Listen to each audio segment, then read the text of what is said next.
Hello students, online classes for Emmc training, only 15 days training ఉంటుంది. After complete training complete తర్వాత మీకు back support కూడా ఉంటుంది.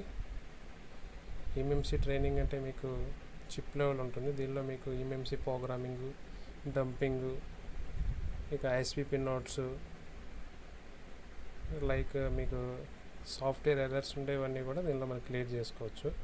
Like flashing problem errors వచ్చినా కూడా, మొబైల్ డెడ్ కండిషన్ ఉన్నా, లేదంటే బ్రిక్డ్ మొబైల్స్ కూడా మనం సాల్వ్ చేయొచ్చు. దీనిలో టోటల్ కంప్లీట్ ట్రైనింగ్ మనకి 15 డేస్లో మనకి కంప్లీట్ అయిపోతుంది. తర్వాత బ్యాక్ సపోర్ట్ ఉంటుంది. దీనిలో మీకు బేసిక్గా బేసిక్ నుంచి ఎలక్ట్రానిక్స్ కూడా ఉంటుంది. ఎలక్ట్రానిక్స్ తర్వాత మీకు ఈఎంసీ ట్రైనింగ్ అనేది స్టార్ట్ అవుతుంది. ఓకే, ఎవరైనా ఇంట్రెస్ట్ ఉంటే కాల్ చేయొచ్చు నెంబర్కి.